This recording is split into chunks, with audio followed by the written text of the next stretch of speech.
আল্লাহর কোরআন শরীফে আল্লাহ বলতেছেন, কুল্লু নাফসিন যায়িকাতুল মাউত।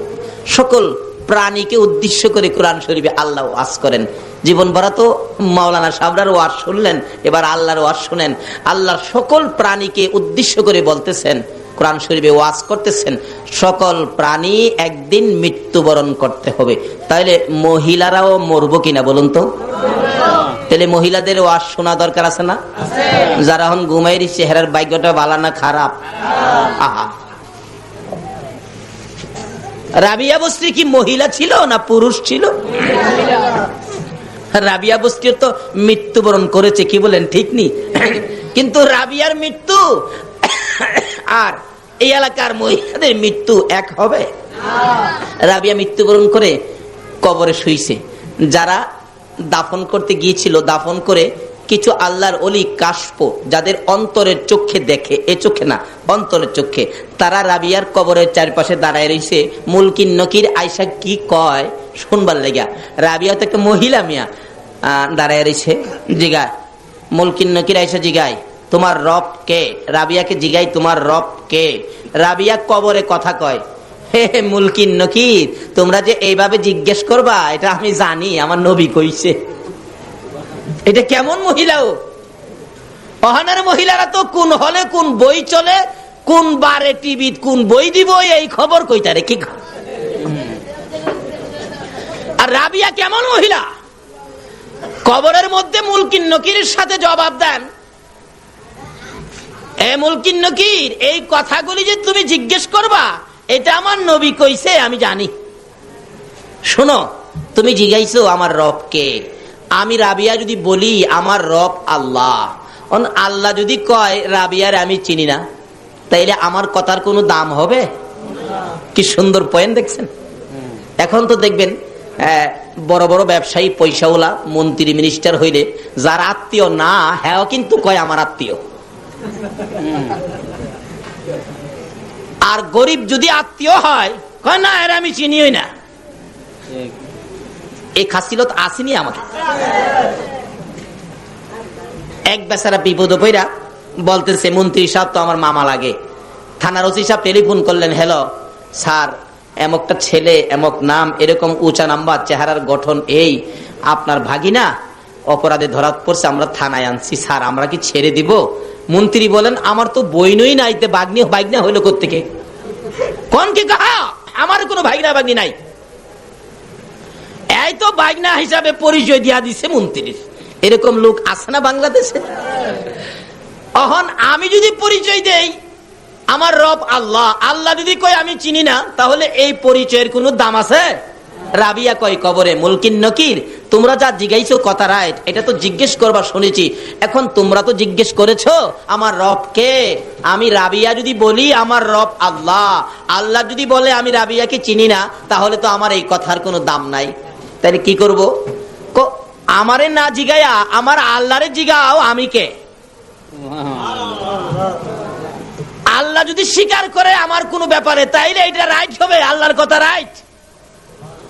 সুবহানাল্লাহ, আসতে বললেন। এই জাতীয় মহিলা পাওয়া যাবে নি 2-4 জন চট্টগ্রামে। তাইলে আজকের ওয়াজ শুনে মহিলারাও এই জায়গায় যাওয়া দরকার আছে। বিদায় অনুরোধ করবো মা বোনদেরকে, বাচ্চাদেরকে পিঠে থাপ্পড় দিয়ে ঘুম পাড়ায়া 2টা কোরআন হাদিসের কথা শোনো, কারণ তুমিও তো মৃত্যুবরণ করতে হবে। নাকি মহিলারা মরে না? না মরলে দরকার নাই। কিন্তু আল্লাহ তো বলছে কুল্লু নাফসিন যায়িকাতুল মাউত, সকল প্রাণী মরবে, মহিলাদেরকে ছাড়বে না। কি বলেন? ছাড়বে।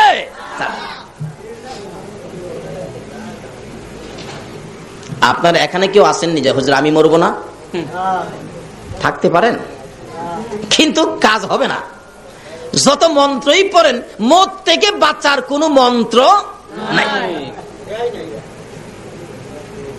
আল্লাহ বলছেন কুল্লু নাফসিন যায়িকাতুল মাউত, সকল প্রাণী মরতে হবে। তাইলে আমরাও একদিন মরতে হবে, মহিলারাও মরতে হবে। তাহলে মহিলাদের ওয়াজ শোনা দরকার আছে, খালি ঘুমাইলে হবে না। রাবিয়া বসরি এই অবস্থার মধ্যে জিজ্ঞেস করলে আল্লাহরে জিগান আমি কে, আমার কথার তো দাম হবে না, আমার আল্লাহর কথার দাম হবে। আল্লাহ ডাকে, এ মুলকিন নকিন, আরে রাবিয়া তো আমার বান্দি, আইফোর রাবিয়ার কাছ থেকে জবাব নিতে হবে না, জবাবের দরকার পড়লে আয় আমি আল্লাহর কাছ থেকে নিয়ে যা। আচ্ছা, এটা কেমন মহিলা? আরেকটা মহিলার জবাব আমার আল্লাহ দিয়েছেন, সুবহানাল্লাহ। বলবো নাকি কষ্ট হইতাছে আপনাদের? আগে মহিলাদেরকে কিছু দিয়া দেই নাকি? আরেকটা মহিলার জবাব আমার আল্লাহ দিয়েছে, সেই মহিলাটা হলো নবীর প্রাণ প্রিয় বিবি মা খাদিজাতুল কুবরা রাদিয়াল্লাহু তাআলা। মা খাদিজা মৃত্যুর ভয়ে একদিন মৃত্যুর স্মরণ করে খুব কাঁদতেছেন। মা বোনেরা, খাদিজার মতো বিবি, যার কুসিলায় কুল কায়নাত, সে নবীর বিবি খাদিজা কত কান্না কান্দে মৃত্যুর ভয়ে। আল্লাহ যে ওয়াজ করলেন সকলে মরতে হবে, খাদিজা বলেন তাহলে তো আমিও মরবো, মরার পরে কি হবে, কি উপায় হবে? খাদিজা দুইটা চোখের পানি ছেড়ে ছেড়ে কান্দে। মা ফাতেমাতুজ জাহরা ছোট, মার গলায় ধরে কান্দে মা। ফাতেমা কান্দে, মা মা মা মা গো মা কেন কান্দো? কিন্তু ফাতেমার কথাই খাদিজা একটু জবাব দেয় না, খালি কান্দে। মা কেন কান্দো? কোন দুঃখে কান্দো? ব্যাপার কি জানতে চায়, আমার একটু জানাও না। ফাতেমা ছোট্ট, 8-9 বছর বয়স, থামে না, দৌড়ে গেলেন। আবু আবু, নবীজিকে ডাকতেছে। আল্লাহর বন্ধু হো, আমার মা খাদিজা কান্দে কেন জানি, কিন্তু কান্দা তো থামায় না। আমার নবী দৌড়ায় গেলেন, খাদিজা খাদিজা রে, ও খাদিজা কেন কান্দো? খাদিজা বলেন, আল্লাহর বন্ধু হো, কান্দি মৃত্যুর ভয়ে কান্দি। খাদিজার মতো নবীর বিবি হইয়া, যাই নবীর উসিলায় কুল কায়নাত রাহমাতাল লিল আলামিনের বিবি হইয়া যদি মৃত্যুর ভয়ে কান্দে, বলুন চট্টগ্রামের মহিলারা কান্দতে হবে কিনা? এমন কান্দা কান্দতেছে, ও আল্লাহর বন্ধু মৃত্যুর ভয়ে কান্দি, আমি যে একদিন মরে যাব, মরার পরে জানি আমার কি হয়। আমার নবী বলেন, খাদিজা যেহেতু আমি তোমার পক্ষে আছি, আমি তোমার জন্য কথা বলবো, এত কান্দা তোমার কান্দতে হবে না, আমি রাসূল তো তোমার পক্ষে আছি। বলুন তো, রাসূল কারো পক্ষে থাকলে তার কোনো ভয় আছে?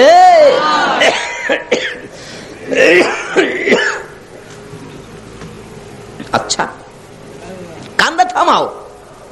হুজুর আমার কান্দা তো থামতে চায় না, আমার কান্দা তো থামে না, তবে কান্দাটা থামবে আমার 3টা কথা যদি আপনি রাখেন। কি কথা? 1 নম্বরের কথা হলো, আল্লাহর বন্ধু হো, আমি যদি মারা যায়, আপনি আপনার একটা জামা পাঞ্জাবি দিয়া আমি খাদিজারে কাফন করবেন। কেন? ও নবী, আপনাকে সৃষ্টি না করলে জগতের কিছু সৃষ্টি হতো না। আপনার জামাটা যদি আমার গায়ে দেখে, ফেরেশতারা আমারে কবরে গেলে কিছুই কইতো না। নবীর প্রতি কত মহব্বত, কত ভালোবাসা। রাসূল মুস্কি মুস্কি হাসে। খাদিজা এ কি বললা হুজুর, এটার ওয়াদা দেন রাখবেন কিনা? যাও যাও, ঠিক আছে, কারণ বিবিকে তো রাসূল ভালোবাসতেন, কথাটা শুনে রাখলেন। ঠিক আছে, আমি তোমার কথা রাখবো। হুজুর আরেকটা কথা, কি আমার যে কবরটার মধ্যে শোয়ায়া দিবেন, এই কবরের মাটিটা আপনি নবীর পিঠ মুবারক দিয়ে মাটিটা একটু মরাইয়া দিয়ে আসবেন। আমার শোয়াইবার আগে আপনি নবী আগে কবরটার মধ্যে শুইবেন। আচ্ছা ঠিক আছে। 2 নাম্বার। 3 নাম্বার হলো, আল্লাহর বন্ধু হো, আমাকে কবর দিয়া সবাই তো আয়সা পড়বেন, মুলকিন নকির জানি আমাকে কবরে কি প্রশ্ন করে, কি কথা জিগায়, আমি তো এই প্রশ্নের জবাব দেওয়ার সাহস আমি খাদিজা রাখি না, ভয় করতেছে, আমার কাঁদতেছি। ও স্বামী, ও আল্লাহর বন্ধু, ও রাহমাতাল লিল আলামিন, আমার 3য় নাম্বার দাবি হলো, আমার কবরের পাশে আপনি বসে থাকবেন, সব বিদায়ী হয়ে যাবে, মুলকিন নকিরের সোয়ালের জবাবটুকুন আপনি নবী দিবেন। রাসূল বলেন, যাও, তোমার 3টা কথার ওয়াদা দিলাম, আমি তোমার 3টা কথা রাখবো। খাদিজা দুনিয়া থেকে বিদায় হলে গোসল দিয়ে নবীজির পাঞ্জাবি দিয়া কাফন করেছে। কি ভাগ্য! আল্লাহু আকবার। নবীর পাঞ্জাবি যদি কাফনে থাকে আর কোনো ভয় আছে? আল্লাহু আকবার। এক আল্লাহর ওলির জীবনীতে পাওয়া যায়, আল্লাহর ওলিরা কবরে কি হয় দেখে কিনা কন্ত? এক কবরস্থানের পাশে দিয়ে এক আল্লাহর ওলি হাইটা রেখেছে, এমন সময় দেখে এই কবরের মধ্যে আযাব চলছে, ভীষণ আযাব। একটা লোকের কবর দিয়া মানুষ খালি সরে গেছে। মুলকিন নকির এত জুড়ে প্রেসার দিয়ে তাকে প্রশ্ন করতেছে, প্রশ্নে তার শরীর ফাইটা রেখেছে, এত করা আওয়াজ। বলতেছে তোমার রবকে? ওই লোকটা খালি কাফে, কোনো জবাব দেয় না। আরেকটা ধমক দিলেন, তোমার রবকে? তিনবার যখন ধমক মারছে, আল্লাহর ওলি দেখতেছে দাঁড়াইয়া, আর ওই কবর থেকে লোকটা বলতেছেন, হে মুলকিন নকির, আমাকে এইভাবে ধমক দিয়ে দিয়ে কথা বলতেছস? তুই আমারে চিনস? আমি তো আখিরি নবীর উম্মত, আর কোনো আমল নাই। আমার মুখে নবীর সুন্নত, সাদা দাড়ি দেখছস? এই লোকটা বলতেছেন, আমার কিচ্ছু আমল নাই, কিচ্ছু আনতে পারি নাই, আমাকে যে ধমক দেস, আমার মুখের মধ্যে তো নবীর সুন্নত আছে, যেই নবী না হইলে তুই হতি না, কিচ্ছু হতো না। আমার তো কিছু নাই, কিন্তু নবীর সুন্নত, দাড়িটাটুকু আমার মুখের মধ্যে, সাদা দাড়িটা আছে, এই নবীর সুন্নত দেখে তোর কি আমারে ধমক দিতে ভয় করে না? আমি না খারাপ অন্যায়কারী, মুখের মধ্যে তো নবীর সুন্নত আছে, যে নবীর উসিলাই সব। মুলকিন নকির থম খাইয়া গেছে, কয় কিরে খোদা গো, এ কি কয়? ধমক দিতে চায়, তোমার বন্ধুর দাড়ির দোহাই দিলে আমার আল্লাহ কয়, মুলকিন নকির রে, আমি যার খাতিরে এত কিছু করেছি, সেই বন্ধুর দোহাই যখন দিছে, আর কিছু দেখতে চাই না, এ দাড়িটার খাতিরে আমি তারে মাফ করে দিলাম। যা, এত বড় পাপীকে যদি নবীর সুন্নাত সাদা দাড়ির উসিলাই মাফ করে দিতে পারে, আর এই নবীর জামা মুবারক যদি খাদিজার গায়ে থাকে, বলুন তো মুলকিন নকিরের সাহস আছে কথা বলতে? একটা কিছু নিয়ে যান যেটা নবীর পছন্দের, কবরে যাওয়ার আগে একটা কিছু নিয়ে যান যেটা নবীর পছন্দের। আচ্ছা, তিন কথা রাখলাম। জামা দিয়ে কাফন পরাইলেন, যে কবরে শোয়াবেন, রাসূল আগে নাইমা কবরকে বললেন, কবর, আমার বিবি খাদিজা আইতাছে, খুব ভয় পায় রে, খাদিজা খুব ভয় পায়। রাসূল বলে দিলে বলুন তো শুনবে কিনা? দেখছেন, ঢাকা যাইব চট্টগ্রাম থেকে, চাচা ঢাকা যাইব, তো বাবা বলতেছেন, আব্দুল মান্নান, আমার ছেলেটা ঢাকা যাইব, তো সাথে নিয়ে যা, কারণ হ্যাঁ একা যাইতে ভয় পা, একা যাইতে ভয় পা, তুই সাথে নিয়ে যা। বলুন তো চাচার কাছে যদি বাবাই বইলা দিয়ে আসে, বারবার খালি খেয়াল রাখতো না বাতিজা খই ঠিক মতো আছে কিনা? তা আমার নবী বইলা দিছে মাটির কাছে, এ কবর, আমার খাদিজা রে, আমার খাদিজা কবরের ভয় পায় রে, ও কবরের মাটি, আমার খাদিজা কবরের ভয় পায়, আমি রাসূল বলে দিয়ে গেলাম, একটু খেয়াল রাখিস। শোয়াইলেন, মাটি দিলেন উপরে, মাটি দিয়ে কমপ্লিট করে রাসূল বলতেছেন, সবাই চলে যাও। কবরে মাটি দিয়া আমরা কি কবরের পাশে থাকি? একজন আরেকজনকে কি বলি আমরা? কবর ছাড়েন, কবর ছাড়েন, তাড়াতাড়ি ছাড়েন, মুলকিন নকির আসবে। আসলে আপনি ভাববেন না কবর ছাড়লে আসে, কবর যদি নাও ছাড়েন তবু মুলকিন নকির আসবে। রাসূল বলেন, সাহাবীরা রে, কবর ছাড়ো, তোমরা কবর ছাড়ো।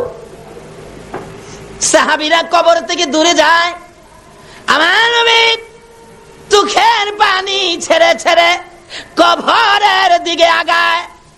সাহাবীরা বলেন, ইয়া রাসূলুল্লাহ, আমাদের কি দূরে সরাইয়া আপনি কেন কবরের পাশে আগাইতেছেন? আমার নবী বলেন, সাহাবীরা রে, তোরা যা রে, আমার খাদিজার সাথে আমার কথা ছিল, মুলকিন নকিরের সওয়ালের জবাব আমি রাসূল দিব। সুবহানাল্লাহ। মুলকিন নকিরের সওয়ালের জবাব দিতে আমার খাদিজা ভয় পায়। আমি কথা দিয়েছি খাদিজার সাথে রে, মুলকিন নকিরের সওয়ালের জবাব আমি রাসূল দিব, তোমরা সরে যাও। সবাই সরে গেলেন, রাসূলের কথাই সবাই সরে গেলেন। আমার নবী খাদিজার মাথার পাশে কবরের পাশে বসে আছেন। 2 মিনিট পার হয়ে যায়, 4 মিনিট পার হয়ে যায়, 5 মিনিট পার হয়ে যায়, আধা ঘন্টা পার হয়ে যায়, মুলকিন নকির আসে না। ভাই সাহেব, মুলকিন নকির কবরে কয়দিন পরে আসে? মাটি দেওয়ার সাথে সাথে সময় হলো, কবরের কাজ শেষ করে একটা মানুষ কবর থেকে 40 কদম দূরে যাইতে যে সময় লাগবে, এই সময়ের পরে কবরের কাছে মানুষ থাকলেও মুনকির নকির আসবে। একবারে যদি সেনাবাহিনীর প্রধানকে পারমাণবিক বোমা দিয়া বসাইয়া রাখেন, তারপরেও মুনকির নকির কবরে আসবে। কষ্ট হইতাছে ভাই সাহেব? আসছেন রাসূল বৈশা রয়েছে, কি ব্যাপার আধা ঘন্টা হয়ে যায় এখনো মুনকির নকির আসে না, আর কতক্ষণ বসে থাকবো? সাহাবীরা তো দূরে দাঁড়ায়া কষ্ট পাইতেছেন, হাই রে রাসূল বৈশা রয়েছে, কষ্ট লাগতেছে, রাসূল আসতেছে না, রাসূল হুজরায় যাবে আসতেছে না, ব্যাপারটা কি, ঘরে যাবে আসতেছে না।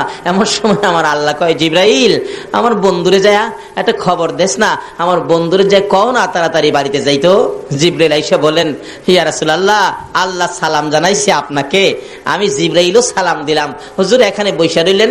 জিবরাইল রে, আমি তো খাদিজার সাথে কথা ছিল মুনকির নকিরের সওয়ালের জবাবটুকুন আমি রাসূল দেব, এখনো মুনকির নকির আসতেছে না। হে জিবরাইল, তুমি তো ফেরেশতাদের সর্দার, বলো না মুনকির নকির কোথায়, কোন সময় আসবে? জিবরাইল বলেন, ইয়া রাসূলুল্লাহ বাসায় চলে যান। হুজুর মুনকির নকিরের সওয়ালের বয়ে আপনাকে খাদিজা ওয়াদা করাইছেন, আপনি মুনকির নকিরের সওয়ালের জবাবটুকু দিবেন।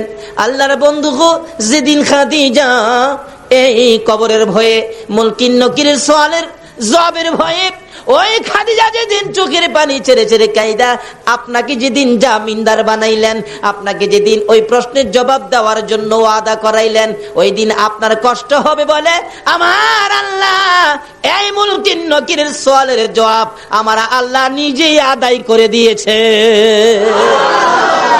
দুইজন মহিলার সাথে, তারা তো মহিলা কিন্তু কি কাজ করার পর এই পরিমাণ মর্যাদা কবরে গিয়া পাইলেন। কিন্তু সকল মহিলাদেরকে কবরে যেতে হবে কিনা বলুন তো? তাইলে আমরাও যাব, মহিলারাও যাবে। যাওয়ার আগে কি করতে হবে? আল্লাহ রাব্বুল আলামিন বলতেছেন সকল প্রাণীর উদ্দেশ্যে, সকল প্রাণী একদিন মৃত্যুবরণ করবে। আল্লাহ নিজে বলতেছেন, তাহলে এবার সকল প্রাণীর ওয়াজ শেষ, এখন আমাদের দিকে আসছে আল্লাহ। আল্লাহ বলেন, এই মানুষ তোমরা কিন্তু মরবা। তোমরা কেন মরবা জানো? আমি বানানোর সময় তোমরা রে মরার মেডিসিন দিয়া বানাইছি। সুবহানাল্লাহ। ওই যে আল্লাহ বলতেছে কোরআন শরীফে, খুলিকাল ইনসানু যায়ীফা। আগে বলতে সকল প্রাণীরে, ওখান ডাইরেক্ট শুধু আমাদের উদ্দেশ্যে ওয়াজ করেন কোরআন শরীফে, খুলিকাল ইনসানু যায়ীফা। হে মানুষ, আমি তোমাদেরকে দুর্বল করে বানাইছি, একবারে দুর্বল। কারণ মরতে যখন হবে অত মজবুত করে লাভ কি, দুর্বল করে বানাইছি।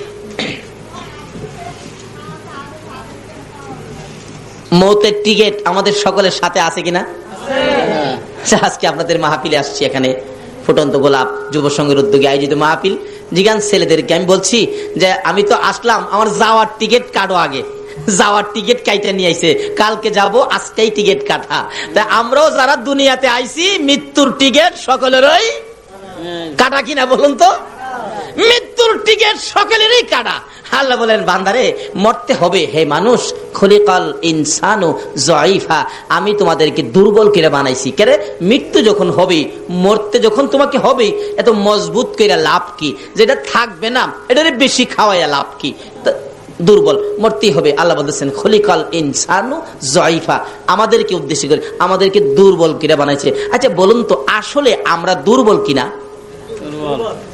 কি দুর্বল মিয়া? পুলিশে পারে না কন্ট্রোল করতে, মাঝে মাঝে আমাদের দেশের সেনাবাহিনী মোতায়েন করতে হয়। পুলিশে কন্ট্রোল করতে পারে কি? দুর্বল হইলে নে, আমরা তো দুর্বল না। আল্লাহ তো বলতেছে দুর্বল, আসলে তো আমরা দুর্বল না। আচ্ছা এখন কি আমাদের কথা রাইট হবে নাকি আল্লাহর কথা রাইট হবে? দুর্বল যে আমরা, বাস্তবে বুঝুন, একটা মুরগির বাচ্চা, মুরগি যে বাচ্চা ফোটায় দেখছেন তো? একটা মুরগির বাচ্চা দেখবেন ডিমের থেকে সকালবেলা বাহির হয়েছে, বিকাল বেলায় দেখবেন মার সাথে হাঁটতেছে। এবং মা যদি কোনো জিনিস ঠুকরায় খাইতে দেয়, দেখবেন বাচ্চা খাইতে পারে না, তবু ঠুকরায়। সকালের বাচ্চা বিকাল বেলা মার সাথে হাঁটে। তাদেরকে দুর্বল বলে নাই, কিন্তু আমাদেরকে দুর্বল বলছে কেন? বাস্তবে আসুন। আচ্ছা, আমরা কি সকালে দুনিয়াতে আইসা বিকাল বেলা কোনো মানুষ মার সাথে হাঁটতে পারছি? সারাদিন তো চোখই খুলছি না, দাদি আয়া গালো দিয়ে ডাকাইছে। আল্লাহ কয়, বান্দারে তোরা দুর্বল কিনা বানাইছি। মুরগির বাচ্চা দুর্বল না, কিন্তু মানুষ দুর্বল। আল্লাহ বলছে খলিকাল ইনসানু যায়ীফা, দুর্বল, তোরা দুর্বল। এখন যদি আল্লাহরে জিগায়, আল্লাহ গো আমরা দুর্বল কিনা বানাইছেন, দুর্বল কি দিয়া বানাইছেন? এখানে গ্রাম এলাকার লোকজন অবশ্যই থাকতে পারেন। ছোটকালে আমরা কিন্তু একটা খেলা খেলতাম, এই ঠুলি মুসি দিয়া বালু বাতা খেলতাম ছোটকালে আর কি। আপনারাও খেলছেন কিনা জানি না, আর না খেলার তো কথা না, বাচ্চারা তো সবাই ছোটকালে খেলে। গ্রাম এলাকাতে ঠুলি মুসি দিয়া বালু বাতা রান্না বাড়া করে, আবার ছোট গিরা ঘরও বানায়, ঘর বানায় ছোট গিরা ঘর। ছোট গিরা যে গ্রাম এলাকাতে বাচ্চারা খেলার সময় ঘর বানাই, তো এই গড়ের পালা খিলা কি দিয়া দিত আপনারা কি কেউ বলতে পারবেন? গড়ের পালা খিলা কি দিয়া দিত? শোলা, শোলা, পাটখড়ি শোলা দিয়া।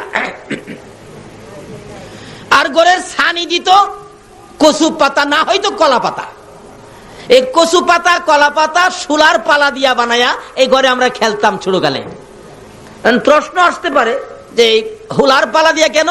এটা খেলার ঘর, তো 2 ঘন্টা বা 3 ঘন্টা পরে এটা ভাঙ গেলাম, বিদায় এটা নরম কিনা বানাইছি। আচ্ছা, আপনাদেরকে প্রশ্ন করলে যে ঘরটা কিছুক্ষণ পরে ভেঙে ফেলবেন, এই জন্য ঘরের পালা হইল শোলা, পাটখড়ি দিয়া বানাইছেন দুর্বল কিরা। আল্লাহ বলেন, বান্দারে তোমরা যখন যেটা ভাঙ গেলাইবা দুর্বল কিরা হুলার পালা বানাইছো, আমিও তোমরা মৃত্যুবরণ করবা দেখিয়া আমিও তোমরা দুর্বল কিরা বানাইছি। অহন আপনাদেরকে জিগাইছি ছোট্ট ঘরটা কিদা বানাইছেন? হোলা দিয়া। আল্লাহরে লন্না জিগায়, আল্লাহ গো আমরা তুমি ভেঙে দিবা, মৃত্যুবরণ করবো, আমরা তুমি কি দিয়া বানাইছো? আল্লাহ তুমি কি দিয়া বানাইছো বলো? আল্লাহ জবাব দিবেন, ইন্না খলাকনাল ইনসানা মিন নুতফা।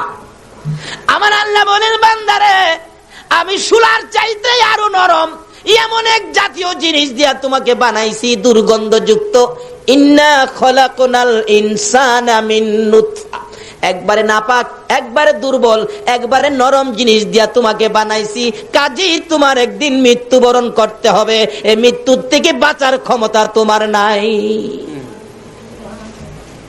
তাইলে খুদা গো এবার লন জাগাত যায়, আমরা যখন মইরেই যামুগা এখন কি করতে হবে? কোন খালি বাড়ি ঘরেই করবেন না? আল্লাহ কি বলতেছে, কি করতে হবে? বান্দা শোনো, এখন তো আমরা এই দিকে খেয়াল নাই, খালি বলি বাড়ি একটা করছি, আর একটা দরকার। পোলা আছে 5টা, বাড়ি লাগবো 5টা, নিজের লাগবো 1টা, 6টা। মিস্ত্রি সাহেব পোলা থাকে 2টা লন্ডন, টাকার অভাব নাই, 2টা থাকে আমেরিকা। পোলারা দেশে আসবে, ফার্নিচার বানানোর দরকার। মিস্ত্রি কি কাঠের ফার্নিচার ভালো হবে? দেখবেন মিস্ত্রি বলবেন, চাচা একবারে একটা ঘুণ কাছে আসতে পারবে না, সেই কাঠটার নাম হইল সেই গুণ। কোন গুণ? ঘুমায় রয়েছেন আপনারা? যে কাঠের কাছে গুণ আসে না, সে কাঠটার নাম কি? সেই গুণ। মহাজন বললেন, মিস্ত্রি যত টাকাই লাগুক যাতে গুণে না ধরে এমন কাঠ, সেই গুণের ফার্নিচার ঘর ভরলেন। এর চেয়ে সাজ সরঞ্জাম আর বাকি নাই, সব ঘর সাজাইলেন। আবার 5 বছর পরে মিস্ত্রির সাথে দেখা, মিস্ত্রি সাহেব আপনার পরামর্শে যে কাঠে ফার্নিচার বানাইছিলাম, একটা ফার্নিচারেও একটা ঘুণ এই পর্যন্ত ধরতে পারে নাই। তোমার কথা রাইট। আমার আল্লাহ বলেন, ও দুনিয়ার মানুষ, এমন কাঠ দিয়া ফার্নিচার বানাইছো 5 বছর পরেও একটা গুণে ধরে নাই, কিন্তু তোমার ফার্নিচারে গুণে ধরে নাই। তোমার বিল্ডিং এর মধ্যে জং পড়ে নাই, ময়লা পড়ে নাই, কিন্তু তোমার মধ্যে যেন গুণ ঢুইকা গেছে। তোমারে কিন্তু গুণে ধরে নাইছে, সব ঠিক আছে, কিন্তু তুমি বিদায়। অনেক সময় দেখবেন বাড়ির গেটে নাম লেখা আছে আব্দুল মালিক, জিজ্ঞেস করলে মালিক সাহেব কোথায়? বাচ্চা দেখে নাইসা কয়, কাকে খুঁজেন? মালিককে। কোন মালিক? ওই যে গেটে লেখা। ও খবর রাখেন নাই? গেট আছে, নাম আছে, বাড়ি আছে, কিন্তু বাড়িওয়ালা মালিক নাই।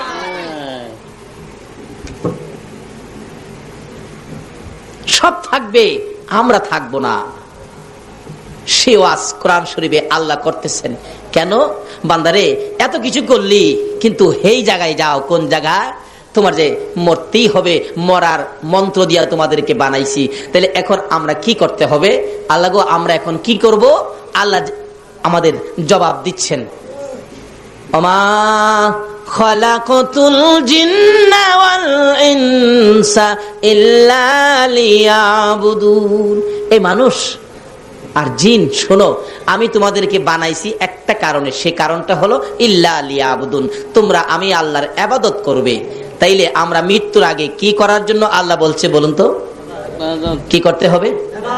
সকলে বলতে হবে, কি করতে হবে? কার ইবাদত করতে হবে? না বুশের, মন্ত্রীর, চেয়ারম্যান সাহেবের? কার ইবাদত করতে হবে? আমরা বানাইছে কে? আল্লাহ। কোন আল্লাহ?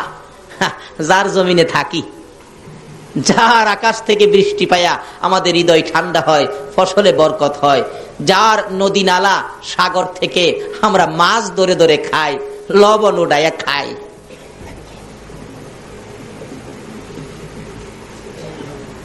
সে আল্লাহর ইবাদত করতে হবে।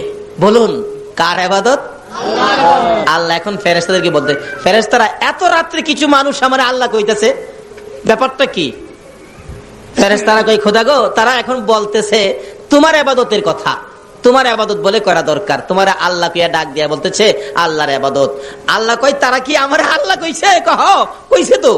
তাহলে আমার যে আল্লাহ কইয়া ইবাদতের কথা স্বীকার করছে, এই পর্যন্ত তো ইবাদত করতে পারে নাই। এই পর্যন্ত ইবাদত না করার কারণে যা গুনাহ হয়েছে, এই যে ইবাদতের জন্য স্বীকার করে আমাকে আল্লাহ বলে ডাক দিয়েছে, এই পর্যন্ত যা গুনাহ ছিল আমি আল্লাহ সব মাফ করে দিলাম। এখন থেকে যদি আমরা ইবাদতে শরীক হয়ে যাই তাহলে কি পাবো? আসুন সামনে বাড়ি। আল্লাহর ইবাদতের জন্য এখন প্রশ্ন আসতে পারে, আমরা যদি আল্লাহর ইবাদত করি, হুজুর আল্লাহ আমাদের কি দিব? লন আল্লাহর জিগাই। অনেক সময় দেখবেন বাচ্চা বাচ্চা পোলাপান স্কুলে যায় না, স্কুলে যায় না। মা বললেন বাবা স্কুলে যাও, স্কুলে যাও। বাবাও বলতেছেন স্কুলে যাও না। মাঝে মাঝে বাচ্চা পোলাপান দেখেন জবাব দেন, আবু স্কুলে গেলে আমারে কি দিবেন? মা আমাকে কি দিবেন স্কুলে গেলে? মা দেখেন বলে, বাবা দেখেন বলে, যাও তোমাকে আজকে স্কুলে গেলে 10টা টাকা তোমাকে দেওয়া হবে। বাচ্চা মাকে স্কুলে যাইলে কি দিবেন প্রশ্ন করলে মা যদি জবাব দেয় 10 টাকা দিবে। আমরা আল্লাহর ইবাদতের জন্য আল্লাহ বললেন, আমরা যদি ইবাদত করি আল্লাহ কি দিবে? সকলে মিলে লন আল্লাহর জিগাই, আল্লাহ গো আমরা তোমার ইবাদত করলে তুমি আমারে কি দিবা কও? আল্লাহ জবাব দিতেছে কোরআন শরীফে, ফাদখুলি ফি ইবাদি ওয়াদখুলি জান্নাতি। জোরে জোরে কোন সুবহানাল্লাহ। আমার আল্লাহ জবাব দেন, আরে আজকের মাহফিলের আমার আদুরের বান্দারা শোনো, মার কাছে যখন ছেলে প্রশ্ন রাখে স্কুলে যাও, স্কুলে গেলে কি দিবা? মা তোমাকে 10টা টাকা দিল। আমার কাছে যখন প্রশ্ন রাখছো আমার ইবাদত করলে তোমরা আমি আল্লাহ কি দিব প্রশ্ন রাখছো, বান্দারে জবাব নিয়ে যাও। ফাদখুলি ফি ইবাদি ওয়াদখুলি জান্নাতি। বান্দারে তোমরা যদি আমি আল্লাহর ইবাদতের মধ্যে ঢুকো, কথা দিলাম আমি তোমাদেরকে 10টা পৃথিবীর সমান একটা জান্নাতের মধ্যে ঢুকাইব। এই ওয়াদাটা কার? এখন কিভাবে ইবাদত করবেন? ইবাদতে যেই বেজাল, খাস করে বাংলাদেশে কি বলেন, এক হুজুর কয় এমনে, আরেক হুজুর কয় হেমনে, এক পিসাব কয় এমনে, আরেক পিসাব কয় হেমনে। অনেক সময় ফিরে ফিরে লাগিয়া বইতে। এখন যদি প্রশ্ন করি প্রভু গো আমরা কিভাবে ইবাদত করে জান্নাতে যাব, আমার আল্লাহ তাও ফায়সালা করে দিচ্ছেন, ওমাই ইউতির রাসূল ফাকাদ আতাল্লাহ। তোমরা আমার রাসূলের কথা মতো ইবাদত করো, আরে নবীর কথা মানবে যারা হবে জান্নাতি। কন্যা নবীর কথা মানবে যারা হবে জান্নাতি। না মানিয়া আবু জাহেল হইল দুঝুকি, না মানিয়া আবু জাহেল হইল নবীর কথা মানবে যারা হবে জান্নাতি, নবীর কথা মানবে যারা হবে জান্নাতি। না মানিয়া আবু জাহেল হইল দুঝুকি, না মানিয়া আবু জাহেল। আল্লাহ বলতেছেন জান্নাতে যাইতে গেলে আমার এই নবীর কথা মাইনা কাজ করতে হবে। নবী যেভাবে বলে এটাই হবে জান্নাতি ইবাদত। জোরে কোন সুবহানাল্লাহ। তাই নবীর কথাগুলি মানলে আমাদের লাভ হবে না লস হবে? এই নবীর কথা মানা দরকার আছে কিনা বলুন তো? মানলে আবু বকর, না মানলে আবু জাহেল। আপনারা কি আবু বকর হবেন না আবু জাহেল হবেন? আবু বকর নবীর কথা মানতো কিনা? আল্লাহু আকবার। কিভাবে মানতো দেখেন। আমার নবী একদিন বলতেছেন, আবু বকর জি, মনে হয় মক্কায় থাকতে পারবো না রে, হিজরত করতে হবে মদিনায়, সঙ্গী হবে তুমি আবু বকর। মনে হয়, আসলে নবীর মনে হয়টাই কনফার্ম। এদিন থেকে আবু বকর রাত্রে এশারের নামাজ পড়ে কিছু সামানা লইয়া, কাদের মধ্যে সামানার বোঝাটা লইয়া দরজার কিনারে দাঁড়ায় রইছে। সারা রাত পার হইয়া ফজর আজান পড়ে গেছে, নামাজে চলে গেছে। এইভাবে একটানা 6 মাস পর্যন্ত নবীর কথা মাইন্না। বলুন কার কথা মাইন্না? নবীর কথা। 6 মাস পর্যন্ত দরজা। 6 মাস শেষ যেদিন, রাত্রের বেলা নবী আইসা ডাকতেছে। কেন? আবু জাহেল 40টা বংশ থেকে 40 জন শক্তিশালী যুবক নিয়ে আমার নবীর হুজরা মক্কা নগরীতে আমার নবীর ঘরকে ঘেরাও করেছে। আবু জাহেলের নেতৃত্বে 40 জন যুবক 40টা বংশের তরবারি হাতে নিয়ে এমন ভাবে ঘেরাও করেছে। আবু জাহেলের নির্দেশ, আমার ভাতিজা যেন এই ঘর থেকে বাহির হইয়া যাইতে না পারে, এই ঘরের মধ্যে ভাতিজাকে শেষ করে দাও। কিতাবে লেখে যুবকগুলি এইভাবে দাঁড়াইছে ঘরের চারপাশে, একজনের পিঠের সাথে আরেকজন পিঠ লাগাইছে যাতে ফাঁকে দিয়া যাইতো না পারে। নবী ঘুমিয়ে আছে, জিবরাইল এসে ডাক, ইয়া রাসূলুল্লাহ আর ঘুমাবেন না, অবস্থা ভালো না। কি রে জিবরাইল? হুজুর, আবু জাহেলের নেতৃত্বে আপনি রাসূলকে দুনিয়ার থেকে বিদায় করে দেওয়ার জন্য চারদিক ঘেরাও করে আবু জাহেলের সঙ্গ ফাঙ্গরা তরবারি নিয়ে দাঁড়িয়েছে, আপনাকে যেতে দিবে না। নবী ঘুম থেকে উঠে চিন্তায় পড়ে গেলেন। আমার আল্লাহ ডাক দেয়, বন্ধু গো, আমি আল্লাহ যখন তোমার পক্ষে আছি কোনো চিন্তার কারণ নাই। একটা কথা আছে না, রাখে আল্লাহ মারে কে? আচ্ছা, জিবরাইল আমার বন্ধুর হাতে এক মুষ্টি বালি দিলেন। কোরআন শরীফের সূরা ইয়াসিন থেকে একটা আয়াত বন্ধুর কানে খবর দিলেন। হুজুর আয়াতটুকুন তেলাওয়াত করে বালুর মধ্যে ফু দিলেন। ও আল্লাহর বন্ধু, বালুটুকু ঘরের ভিতর থেকে ছিটাইয়া দেন। আমার নবী ডাকে, এরা জিবরাইল, বালু ঘরের মধ্যে ছিটাইলে বালি কি বাহিরে যাবে? হুজুর, ছিটানোর দায়িত্ব হলো আপনার, বাহিরে নিয়ে এই বালু তাদের চোখে চোখে পৌঁছাইবার দায়িত্ব হলো আমি জিবরাইলের। দয়ালু নবী প্রেমের ছবি আর আসবে না জগতে, আমার দয়ালু নবী প্রেমের ছবি আর আসবে না হাসর দিনে উম্মত বিনে, হাসর দিনে উম্মত বিনে যাবে না নবীজি বেহেশতে।